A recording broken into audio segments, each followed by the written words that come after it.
สวัสดีครับท่านผู้มีเกียรติที่เคารพครับหัวข้อของวันนี้คือชีวิตสมรสการแต่งงานในศาสนาคาทอลิกถือว่าเป็นเรื่องสำคัญมากซึ่งชายและหญิงที่รู้จักกัน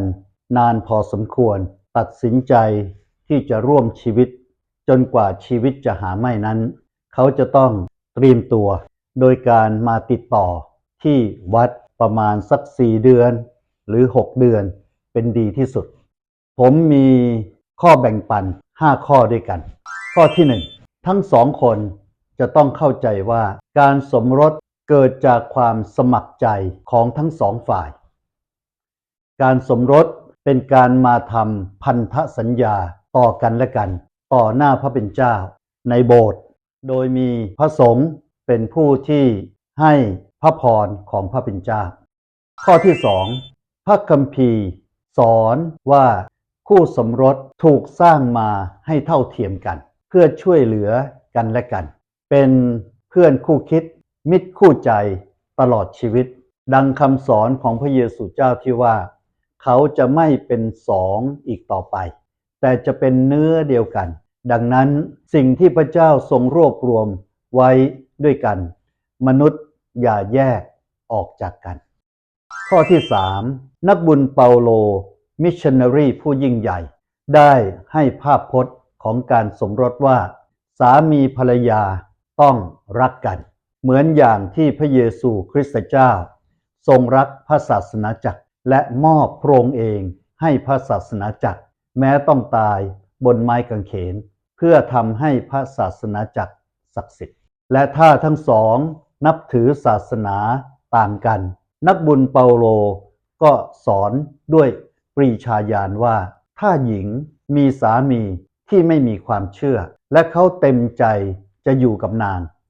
างก็ไม่ต้องอย่าขาดจากเขาเช่นกันเพราะสามีที่ไม่มีความเชื่อได้รับความศักดิ์สิทธิ์จากพระเจ้าโดยผ่านทางภรรยาและภรรยาที่ไม่มีความเชื่อก็ได้รับความศักดิ์สิทธิ์จากพระเจ้าโดยทางสามีที่มีความเชื่อข้อที่4พระเยซูคริสต์เจ้าเป็นบ่อเกิดของพานสถานจะประทับอยู่กับสามีภรรยาเพื่อประทานพละกำลังให้ทั้งสองสามารถแบกกางเขนแต่ละวันติดตามพระองค์ถ้าพวกเขาหกล้มพระองค์ก็จะช่วยให้ลุกขึ้นยืนใหม่เขาทั้งสองจะให้อภัยและให้เกียรติแก่กันและกันด้วยความซื่อสัตย์ต่อคำมั่นสัญญาเพราะเห็นแก่พระคริสต์เจ้า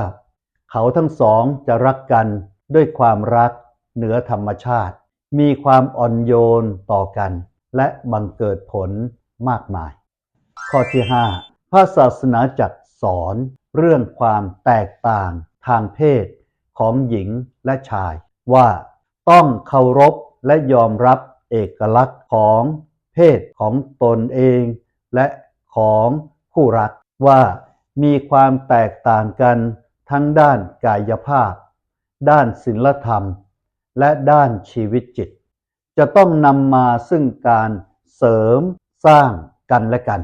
เพื่อความดีงามของชีวิตคู่และความมีชีวิตชีวาของครอบครัวทั้งหมดนี้อยากจะกล่าวให้เกิดความเข้าใจว่าการมีชีวิตสมรสคือการสร้างครอบครัวใหม่คงจะไม่มีศาสนาใดๆที่มีการเตรียมตัวคู่สมรสเหมือนอย่างศาสนาคาทอลิกศาสนาคาทอลิกก็จะแนะนำว่าให้ถือตามกฎหมายของบ้านเมืองสำหรับประเทศไทยชายและหญิง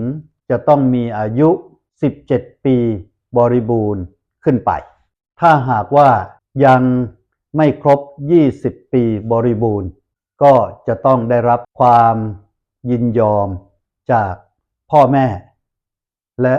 ผู้ปกครองในกฎหมายพระศาสนาจักรได้กล่าวว่าชายต้องมีอายุ16 ปีบริบูรณ์หญิงมีอายุ14 ปีบริบูรณ์สำหรับผมอยากจะแนะนำว่าทั้งชายและหญิงควรมีอายุไม่น้อยกว่า 20 ปี หรือจะดีมากถ้าหากว่าทั้งสองมีอายุอยู่ในช่วง 25 ถึง 35 ปี เพราะเขามีประสบการณ์และมีวุฒิภาวะสามารถที่จะดูแลกันและกันประคับประคองชีวิตสมรสที่พวกเขาตัดสินใจให้ตลอดรอดฝั่งด้วยความซื่อสัตย์ต่อคำสัญญาที่เขาได้ให้ไว้กับพระบิดาเจ้าขอพระบิดาเจ้าอวยพรคู่สมรสทุกคู่ขอพระอวยพรครับ